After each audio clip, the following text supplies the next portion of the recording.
We'd like to begin this podcast by acknowledging the traditional owners of the land on which we meet today, the Whadjuk Noongar people, and pay our respects to elders past, present and emerging. Hey Mel, episode 48, we're back talking couch potatoes. How you doing? I'm well, thanks. You Matt. good? How are you? I'm all right. I'm okay. I got a bit of a lurgy thing. The lurgy. Lurgy. I was a bit yucky It's for a everywhere. while, but yeah, Gem's been a bit yucky for a while. Just not physically, she's just yucky. No, she's been a bit rough. No, she's lovely. She's a lovely, lovely woman, and I recommend her to all. She's got a knife in her hand. Yeah, she actually is holding She a does. knife. She's cutting up some lovely snacks she bought because I that's know. how lovely she is. She's beautiful. Yeah. So we got episode 48. It was an interesting one today, Mel. It is. Yeah, I'm a little anxious, excited, pleased, inspired, all sorts of mixed emotions because we've been asking for quite some time, Mel, as regular listeners will know, if you're on the pro side, I don't know if she'd be called herself a pro racer, or I'm going to ask her that actually, would she call herself, but she's certainly got very different opinions than Free the Hounds and Talking Couch Potatoes on what we should do about greyhound racing. I'm going to call her a pro racer for now, and I'll clarify later on. We've got Michelle coming on, and kind of impressed, really, that someone's finally taken up the call to come on and have a chat to Free the Hounds. If you've got a different viewpoint, different perspective that opposes ours, come in and talk about it with us. And she's put her hand up and said, yeah, all right. Absolutely. She's reached out. Yep. And, we've always said that. And that's the thing, because through discussion comes education and you understand different viewpoints. There's things that we don't know, obviously, about racing. Yep.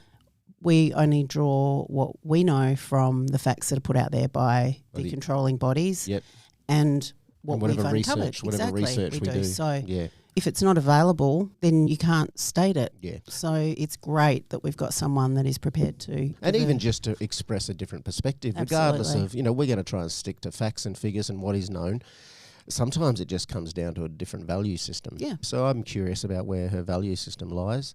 I agree with you. It's through discussion, collaboration, cooperation, information, education that we get somewhere. We don't get anywhere by demonisation, by tribalism, by othering. You can, but it's very short-lived, and it certainly doesn't progress things. Yeah, that's right. And it does nobody any favours. Yeah. So kudos to Michelle for making time to come into the studio. Besides that, though, Mel, I want to say hi to our wonderful sponsors, Henry Houndwear. They're what all the best dressed hounds wear. They're what my babies wear.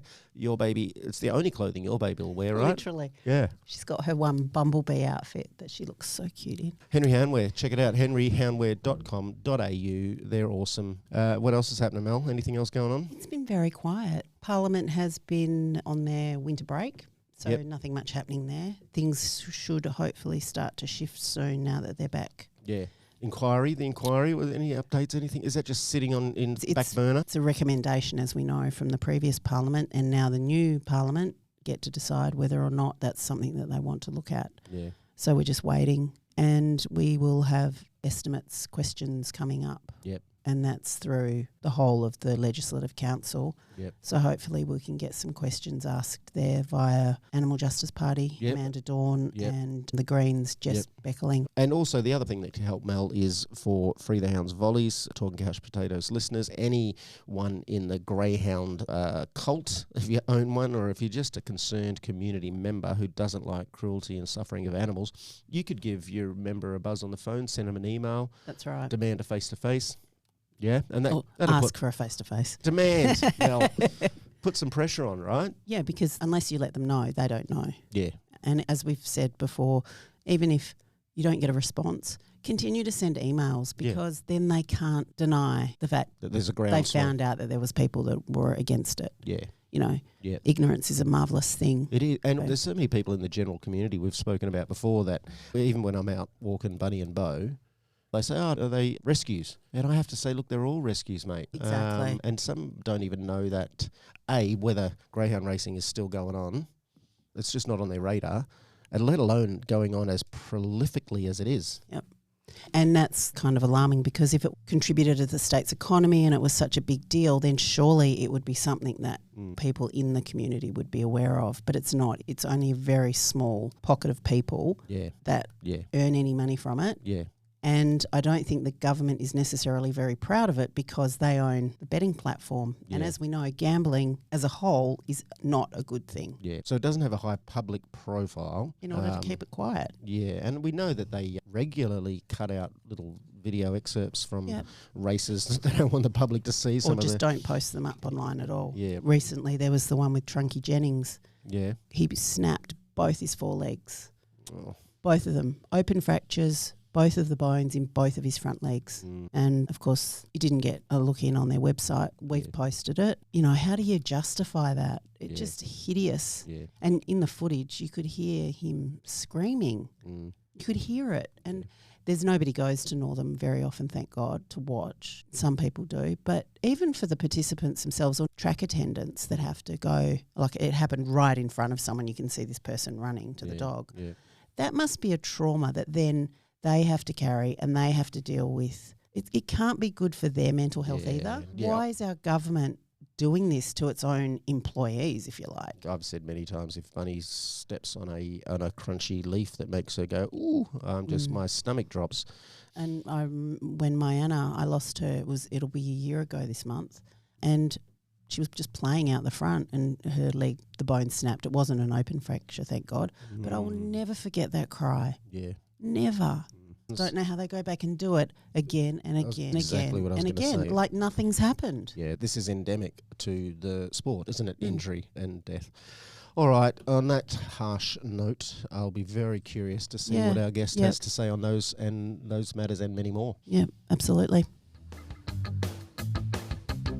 Alrighty, Mel, it's that time. Yes, it is. As I said, I've been really keen for this one today. Yeah, no, it's a great step forward for us on our podcast. Yeah. To have someone from the opposition, opposing perspective. Exactly. An opposing perspective. Yeah, but in fairness too, within Racing WA, it is in the rules of racing that they don't speak out. So it is difficult. Yeah. So it's really good that someone's able to step up and give some representation. And she's with us today. Her name is Michelle. Michelle, I'm going to intro a little bit. She, by day, is a second-class welder, but by night or by hobby, Michelle's a dog enthusiast. But she has particular interests in working dogs, in dog sport, in a term I hadn't heard of before, Mel, ethology, which is the study of dog behaviour, breed history, genetics. So a real dog enthusiast, I guess, probably coming from a very different perspective than our enthusiasm. And I just want to say straight off the bat, Michelle, super impressed and really appreciate your willingness to step into the studio, into the hound's den, if you will, and come and talk to us today. It's really impressive. Thank you very much. Yeah, thank you. I really appreciate that as well. How you doing today? How you feeling? Not too bad, thanks. Yeah, a bit nervous, but don't be. Seem please. lovely, like lovely people. Yeah, no, we don't bite. Mel growls a bit. You growl quite a bit sometimes. You don't bite. No. Do you? Yeah. I reckon we're going to have a pretty good chat today. I don't think we're going to change anyone's opinion. I don't think we're going to change yours. I don't think you're going to change ours. But just in the exchange of ideas, I guess we can discover what we have in common and maybe what we don't. Sound all right? Yeah, that sounds right. All righty. First off the bat, I know you've got interest in dogs in a wide sort of range of fields, specifically to greyhound racing. How did you come to be involved, or what level of involvement do you have in greyhound racing or with its participants and supporters? Well, prior to when I was about 18, my entire depth of greyhound knowledge would have come from Santa's Little Helper on The Simpsons. Yeah, I remember that. And my auntie had 2 X-races. Yep. So that's pretty much everything I knew about greyhounds and just sighthounds as a whole. Yeah. So when I was about 18, I sort of got into that gambling online world. Yep. And that was pretty fleeting because I did get interested in the greyhounds, but then I did start looking at the anti-racing content and I wanted to get an understanding for both perspectives. Yeah. But then, so I switched sides a few times and then I thought it's not really fair of me to make a decision on the outside. So I started going to the racetrack and I went on the Facebooks a few times that all the different trainers are in and all that. And I would just start interacting in small ways. At one stage, I moved over to New South Wales. So I got the experience of both states. And then when I came back, lost interest in the greyhounds for a while. But I always had a small level of involvement just looking at the industry in general. Yeah. So I definitely feel like I had a bit of an evolution through all the different sides. And that's part of why I started listening initially to the podcast anyways, was just because I thought it was nice to have the different perspectives. So I also listened to pro racing podcasts and everything. So I just thought it was just an interesting topic. Yeah, I love that, Mel, because we can get very tribal, can't we? And we get into these kind of echo chambers of people telling us stuff that we want to believe and see. So the fact that Michelle is listening to what's happening with the pros, she's an avid listener of Talking Couch Potatoes, so she must be a pretty good person just for that alone. I think that's the way forward, isn't it, to try and gather each other's perspectives? Yeah. And I think too, when you have a rescue greyhound at home, it is so hard to think of them as prior to living in your house, and sometimes it can change the way that you view it. And I think we've got something in common, Michelle, as well, in that I think you've probably heard on the podcast before, especially interviewing Dad, who, you know, used to go to the dogs and take me to the dogs, and I had this idea that they were basically made for racing, and that's what they did, and they weren't companions and pets. And then, as you were saying, Mel, once you have one in your home, you can really switch that perspective again. So what do you think, Michelle, is the largest misconception that people like us who are against dog racing, what's the biggest misconception you think that they have about the sport? I know that on Talking Couch Potatoes, they talk very avidly about the profitability from the side of the state, but mine would probably be the profitability from the side of participants. So I believe there's a misconception that it's very profitable for everyone involved and that owners are just reaping money with no involvement for the dogs, and the trainers are just thrashing through dogs to just make returns. But if you look at the actual numbers for how much it would cost to purchase a greyhound and pay for ongoing training, or even if you're a trainer, what having 20, 30, 40 dogs in a kennel would actually cost you versus what you might win week over week, I definitely think it paints a little bit of a different picture. Yeah, so I guess what you're saying is that the idea that racing is this big money-making machine for everyone, you're suggesting actually that, no, there's a lot of cost and energy and time that goes into it and maybe not that much potential return? I think so, yeah. For example, the perspective of a trainer, even if they might make 3,000 or 5,000 in a week from a few wins, that has to predominantly go back into feeding, and then they have to pay themselves a wage, and then transport to get to the track, and then the flea treatments, mortgages, and upkeeping the facilities that they own. And I believe that there's just a lot of hidden costs that wouldn't necessarily get thought of. And then another interesting thing would be, even if they did have a really good run where they were making lots of money, they don't necessarily get the time to spend it because they can't really take time off. They're up at 6 a.m. the next morning feeding all the dogs, doing all the exercise, and there's not really much time in between to enjoy the profits off of that. Yeah, right. Yeah, I think we can probably agree in part on that, Mel, that there isn't a broad productivity or income base for this sport. There is a handful of big trainers, I think, who do pretty well. And I think, in a sense, you've brought up something that maybe I hadn't thought on so much, is the time and energy and effort and expenses and resources that they have to spend on the dogs. I guess from our perspective, though, Mel, that kind of lends itself to our argument a little bit as well, though, doesn't it? That there isn't a broad commercial or industrial sort of base for the community in greyhound racing. It is a bit niche. It is a bit niche in terms of the money it brings in for just I think we worked out there's only around 20 people in the whole state who have an ABN that says I make money from greyhound racing. 54. Okay, so let's say 54 people in the whole state that have an ABN and make money off the. So I guess that our response to that would be then, where's the sort of social license to say this is a big part of the community in general? If there's only 54 odd people that are actually bringing in a good income from it. And on the hobbyist side, I'd want your thoughts on this, Michelle. If primarily it's a hobby type thing, and people put their money and time and effort into, what would be wrong then with making it an amateur sport so that you can have your hobby and we just take all the gambling and all that money out of it, which maybe will help with the welfare a bit if there isn't that monetary incentive? Well, so I definitely think that that's something that I can lend, is that it can work both ways. I think it breaks down a lot of the ideas about abuse having to be inherent to the sport to make money if you understand the costs. But then I also think it can, like you say, it does paint the industry in a much nicher light.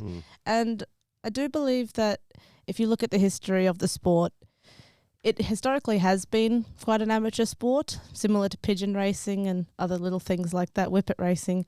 But I think it was actually advocates and welfare reformists who demanded more government oversight to begin with. Yep. So I think it plays off of itself in a way where if we want to have more oversight into it, we need to have more funding going into it, and then it's like an Ouroboros eating its own tail, if that makes sense. Yeah, yeah. But I think that the advocacy side of it and demanding that came in so prevalently when the community was being asked over and over again to take in these dogs into our homes. Absolutely. So you can't have the community impacted in such a way. You can't expect people that don't agree with it to then say, okay, we'll take these dogs on, but we will not speak out or against or have any comment on what has been done previously. Because let's face it, up until probably 15, 20 years ago, most of the greyhounds were destroyed. As soon as racing was finished, they were killed. Then the community switched, but then the community had to take the responsibility of rehoming those dogs or taking them on. So then we did start saying, like, these dogs are in a terrible state. So the government has to step in. And I think in Western Australia, one of the main issues is that both the TAB and Greyhound Racing Association sit within our government. So if the government is going to get the benefit of the income, then they do need to take responsibility for it. Oh, I absolutely agree with that. And part of the issue, I think, is that a lot of the people within racing and wagering are getting paid far too much. And that is funding that should be going to the dogs and the participants. Oh, I agree with that as well. I think I don't agree with the euthanasia of dogs post-racing unless there's some fluke and they need to be euthanized. But that's few and far between. But I would say that I also think that 15 to 20 years ago, you saw in a lot of other working dog communities, whether that was sledding in Canada and the US or sheep dogs here or many other working applications, military dogs, you would see similar rates of euthanasia, but maybe it wasn't spoken about so much or there wasn't such a desire to open up our homes to the dogs. Even in the hunting community, you get a lot of people who would rather destroy a dog than rehome them. And I don't think that's fair to the dogs. And I'll definitely also add to that later on. And that's a fair point. But I definitely also think it reflects broader welfare reforms that have happened holistically towards how we approach dogs versus just the general public versus the greyhound industry, if that makes sense. Yeah, no, that's a good point. Yeah, I think you're bringing up some really good points, and I know you're quite keen on understanding greyhounds as working dogs and working dogs in general. I think, again, the only sticking point comes into the gambling and the money, where the core reason we're making them do this is to gamble on them. And there's huge money in gambling. And again, the government sits in bed with greyhound racing. So my worry is that when there's that much money involved, I think your argument would hold a lot more stack for me if, like other working dogs, they did it for some other productive cause, for the hobby, but when it's tied so intimately with making big bucks, there's a bit of a biased sort of interest in keeping those dogs going even when they shouldn't be because they're making you bucks. That can definitely be true, and it is a good point. However, I would argue that I don't necessarily see there as being much difference between a dog being raced for money versus someone sending their dog out on a pig and then letting their dog die, bailing up a pig or any other kind of working hobby. I think short of the sheepdog industry and a few other key industries, there's very few argument for a lot of other working dogs to be working. I think that's a good point, but I also think it would probably need to be applied across a lot more hobbies in the way that people work with their dogs holistically. Yeah, fair enough. Getting back to greyhound racing, that's what we're all about. We ultimately Free the Hounds, as you're well aware because you're a listener, we believe that we should phase this out. We believe it's anachronistic and it's something we should evolve beyond doing. I know you talk a bit about purpose of breed purpose. I guess our argument is that this might have been their purpose for the last couple of years or so. It wasn't previous to that. They were friends of the Egyptians and royalty prior to that. But we've given up purposes for other animals. We don't slaughter whales anymore. there's a bunch of things we don't do with animals. We don't have elephants in circuses anymore. But my guess is that you would like greyhound racing to continue. What's your argument as to why it should continue? Well, adding on to your point about the greyhounds as the friends of Egyptians, I think it's definitely important to contextualise why they were the friends of the Egyptians. So the one constant throughout the greyhound's entire existence has been the pursuit of quarry and the speed at which they can do it. I think they're the only breed that was mentioned by name in the Bible for their gracious appearance. And obviously they originate from the desert, where they would pursue quarry that was far off in the distance. Otherwise you'd have no food for the night. Then the nobles took them when it was medieval times to pursue quarry in the forest, and then they banned peasants from owning the greyhound. And then in the Industrial Revolution, you saw them live hare course. That was a really big thing for a long time. Yeah. And that's why a large reason why they invented the mechanized lure in the 20s, which evolved it from live hare coursing to just coursing, was welfare concerns for the rabbits involved. People didn't think it was very fair. So I think that demonstrates that, obviously, like you say, the greyhound and people involved with greyhounds have an immense capacity to be able to change what they're doing. But there's one constant that always remains, and it's speed and pursuit of quarry and competition with other greys to do the best job.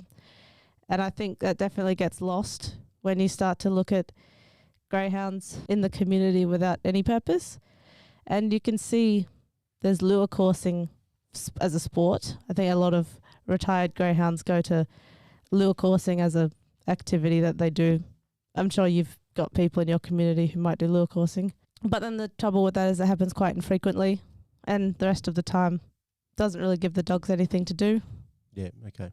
So I would say that you can see, like I've mentioned, that throughout their history they've always had the pursuit of speed and competition as a purpose. Yeah. And I think that's really preserved through the racing sector. And I think they've shown capacity to reform previously. And I really think that abolition would just somewhat throw the baby out with the bathwater in terms of what they could accomplish for the greyhound. Yep.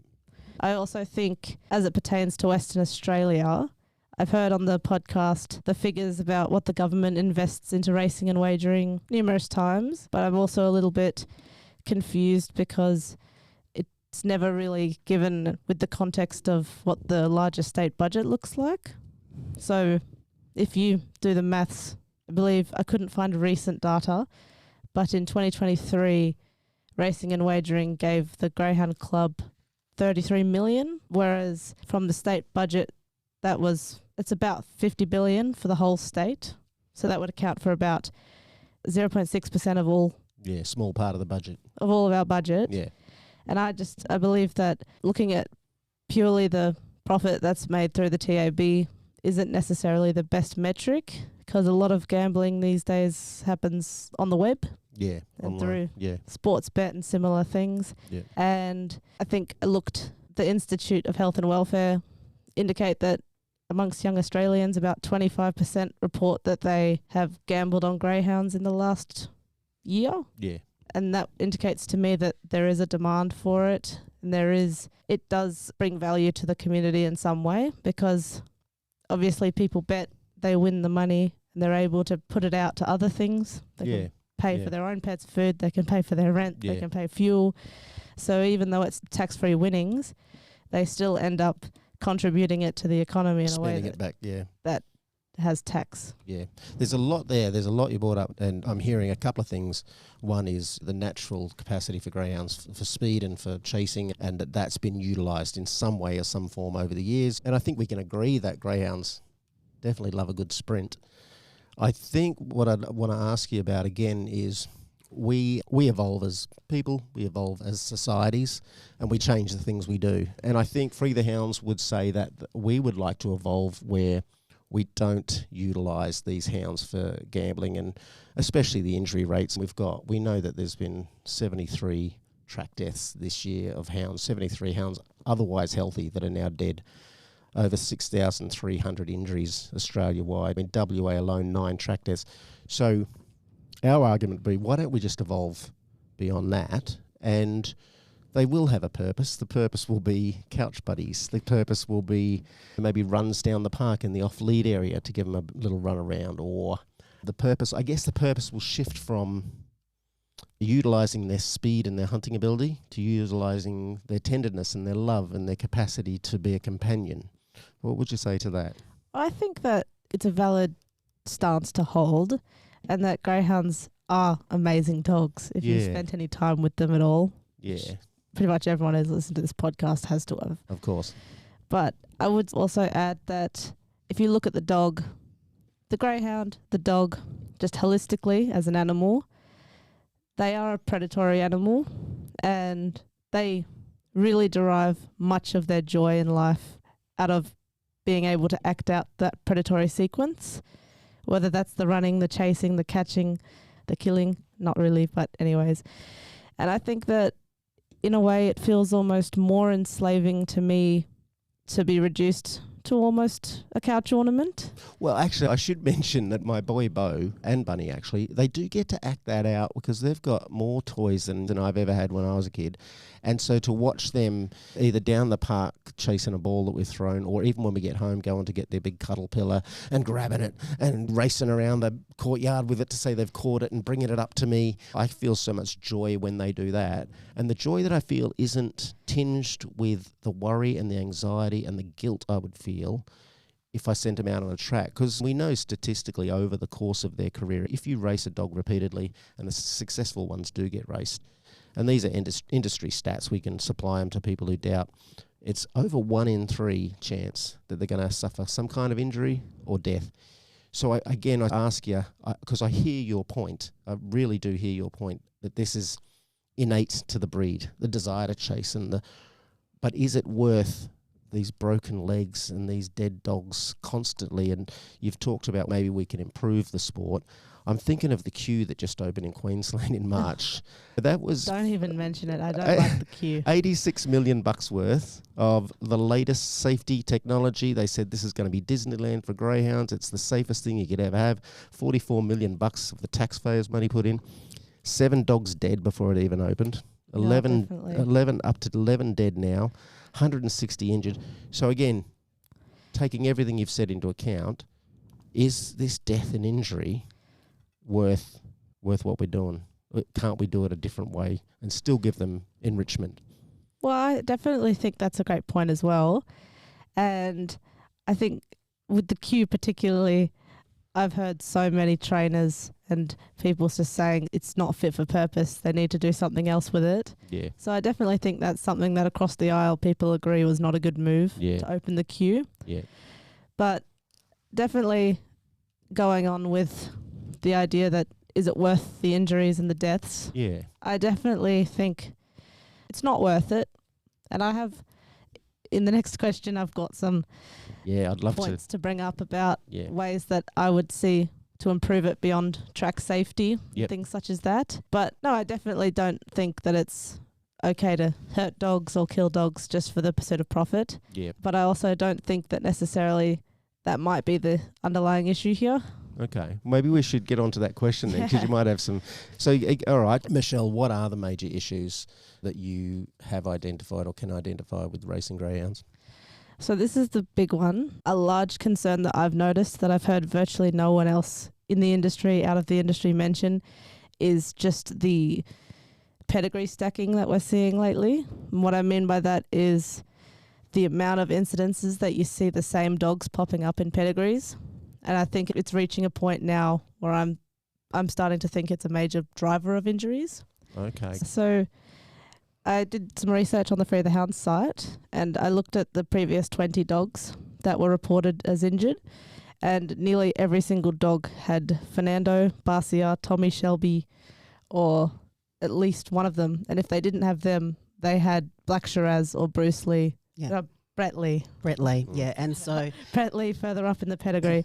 So, for example, Cyclonic Ashley had Barcia Bale through their sire, Zach Manelli, whereas Chunky Jennings was directly sired by Fernando Bale. So what I'm getting at with that is essentially that I don't believe that there's enough breeding being done that's being done looking at the bitch and what her traits are that are desirable and breeding to her. I think people are just chasing the same sires to get the same outcomes every time, and we're seeing year over year an increase in injuries. And so I was looking in the news, Fernando Bale was only just retired from being a stud at 12 and a half. So he's had about 10 years because he was retired in December of 2015. That's 10 years and he's had, I think, at least 10,000 children. So when you look at those numbers, even as someone who's pro racing, you start to see a lot of line breeding coming up, which is dogs bred back to the same parents and things like that. And you start to see that this can actually affect their conformation and their structure. So what that means is if we're seeing dogs that are selected that have problems with their top line or with their back essentially, or with the angulation in their rear or the way that their rear moves, all of that has mounting effects on their right hocks, which is what we see there's so many injuries. Yep. And that's one of my biggest concerns that I just don't really see brought up as much, is how that directly contributes to the structure of a lot of these greyhounds. And then I know a lot of anti-racing people bring up dogs that have left the track and then they've had injuries come up or degenerative issues that have come up. And I think it's often blamed on being post-racing, but I think that sometimes it's just due to their structure and just the way that they were bred. And it's not sustainable in that way. And that kind of brings me to my second thing that I would like to see looked at, which is breeding. I would like to see sire limits and year limits per kennel and pairing mixes even. So we need more time to be able to see what a pairing produces. So I definitely think that would also help a lot with population if we could get a chance to really reduce those numbers. Yep. And then I know it's controversial, but they need to bring back the allowance for cured hide and things such as that, because in other sports that is a big way that drive is able to be built. Yep. Which would mean that you wouldn't have to rely on the same sires, because you could produce a litter out of any two dogs that you could train to be just as good. And genetics is obviously a part of it, but it's only a small part.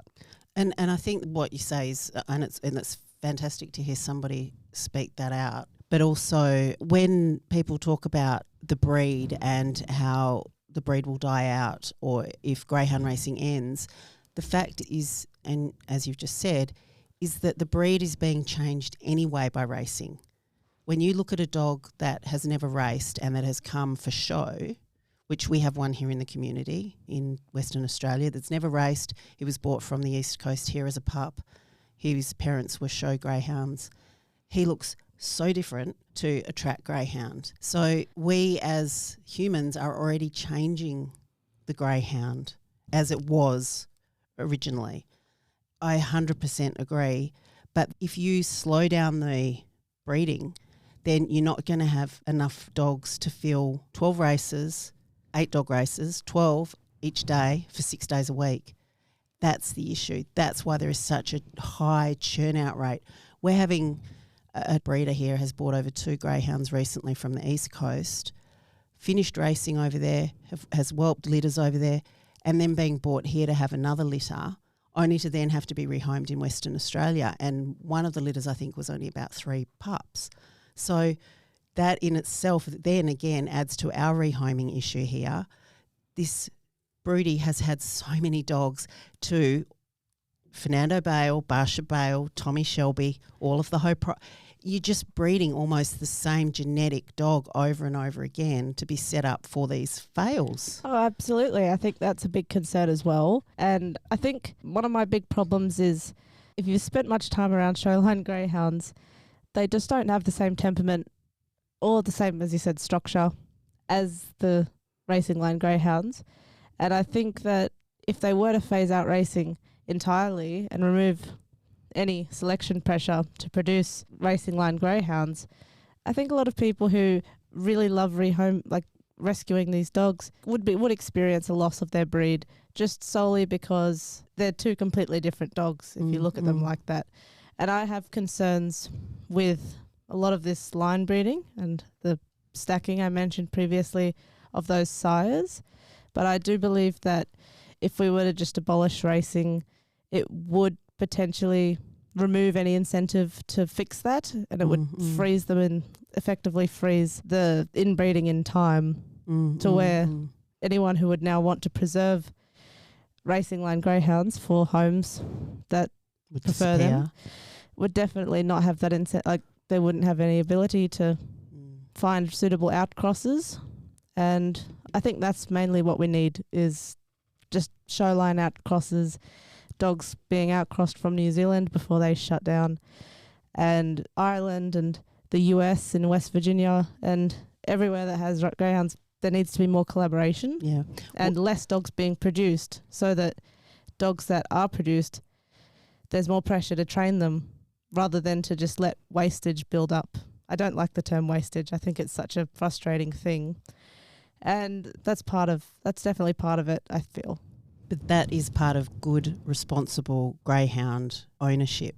What you're talking about, that is what a real greyhound trainer or breeder should be aiming for. But Absolutely. I think in the economy and being run by big profitable commercial betting companies, putting pressure on governments, putting pressure on these people, that's never going to be... Yeah. I don't know. I was having the same thought as you, Mel, that I was going to check in with Michelle, because you raised a really good point there and actually taught me quite a bit that I wasn't aware of. What came to my mind, though, again, is what I think what Mel was saying is the reason that there's this stacking that you talk about. Would you agree it's largely about money? Because they know these dogs are making a lot of money. They want to replicate that. So would it be fair to say that that's kind of part of the problem, is that it's so tied in with the potential for big gains if you get the right dog? Definitely. I think that honestly it probably is to do with money. But I also think another big part of it might be just a bit of ignorance to the subject, in that there is... I don't have any problem with any individual trainers, but there's definitely quite a somewhat, as you say, anachronistic mindset towards people. I think a lot of people haven't necessarily changed how they've done things since the 80s or the 90s, because it's what's worked for them. Yeah. And that's human though, isn't it? That's quite human, I think. Oh, you sound to me, Michelle, and I'm quite surprised that we actually have a bit of common ground, because you do sound like someone who doesn't want things to remain the status quo. You're able to recognise there's some serious problems with the way things are done, and in a sense you're looking to reform and improve. Would that be fair to say? I definitely would consider myself more of a reformist. Yeah. But then I also think that reformist inherently has to be pro rather than anti-racing. Yeah, and we might agree on that. I think your answer is to try and reform and improve. Our answer, just frankly, is that we've tried to reform and improve. It hasn't worked. The dogs are still dying. The legs are still breaking. So we would say, let's end this. But I wanted to finish with you, if it's okay. Sorry, I just wanted to say though, but even so, what Free the Hounds more than anything we would like is an inquiry. Let everybody come to the table and have this discussion. Yeah. Because we know that there is falsities that Racing and Wagering put out, that a lot of the trainers themselves, because there's trainers that speak to us, that they don't agree with or that isn't in their best interest. A lot of them feel like they don't get listened to. Yeah. Oh, that's definitely right. The other thing that I have that's a criticism of the current way racing's conducted is definitely to do with syndicates. I think that, to be frank, if someone wants to be part of a 10, 12 person syndicate that owns one dog, they need to have a de facto person who's responsible for all decisions, because right now a dog can just be passed between, it's not my problem, everyone puts their hands up, and then the dogs end up with no one who wants to support them. So I definitely think they need someone who de facto does that, and they also need to commit to basically rehoming them themselves or taking the dog home themselves, because otherwise it's just, as you say, it's not fair. It's picked up by the community. It's picked up by people that aren't involved. And when you've got 12 people with one dog, surely one of them should have the guts to be able to just say, I'll take on everything for this dog once it's finished up. I would take that back to the fact that a lot of people get into it because they want to earn money. And I'm talking about like people that join a syndicate because their mates, the footy club, are all in a syndicate, and they do that. And they've got no real conception or idea of what it is. This is a living being. That's right. You know, so you have to take some responsibility. And I think that's a really good point about that. And because I know of a trainer that can't offload a few dogs right now because the owner won't relinquish them and they can't get a hold of them, won't respond to them. And they're not hands-on with the dogs. And they're very stranded in limbo. Yeah. And you're right. And then the dog is the ultimate thing that pays the price. Yeah, it's definitely not fair. Just on anyone, it's not fair It's on the not trainer either, exactly. because they're the one who gets blamed when things don't go favourably. And then it's not fair on the dog because the poor thing has no idea what to do. Yeah. Michelle, I've got a sneaking suspicion that the idea that we'd have a pro racer on the podcast, I reckon some of our followers might imagine, well, that's just going to be an absolute argument. That's going to be I actually think we have more common ground than maybe we realised.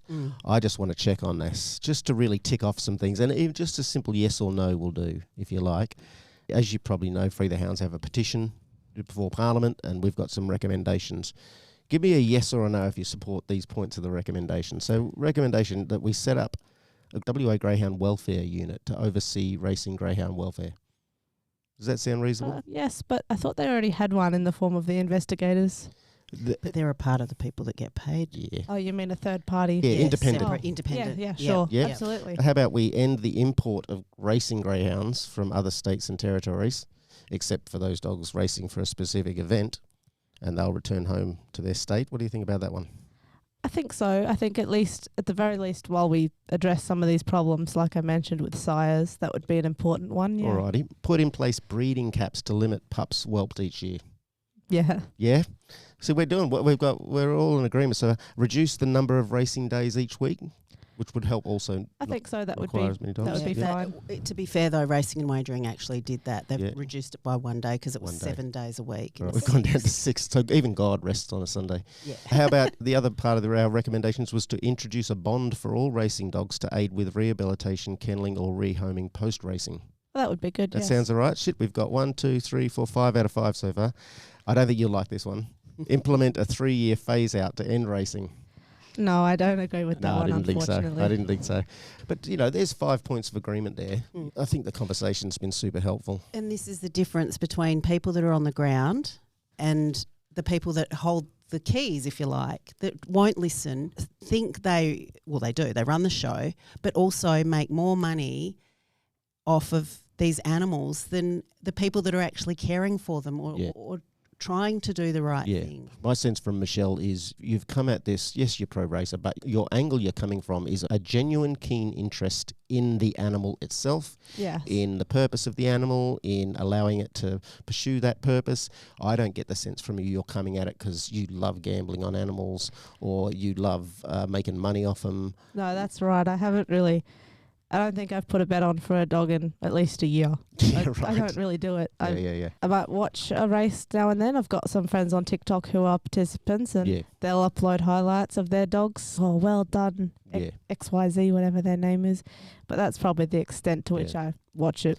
All right, we're going to have to wrap it up there, Michelle. Thank you so much for being here. Michelle didn't come in with horns and a big tail. You're lovely. Thank you so much. Oh, thank you. No, I just wanted to highlight that even though we have different opinions on where the industry should end, we have a lot of the same concerns regarding welfare. And I also wanted to say that while the bulk of my opinions are my own, there is definitely a lot of participants and people involved who would align with what I've said today. That's good to hear. And that was just my main point coming on, was I just wanted to break down some of the mystique about what pro racers think and what goes on in our minds. Yeah, that's awesome. And I hope you share this with, I know you've got some TikTok followers, and please share this podcast with as many people as know. I've always said I want to build bridges, not burn them.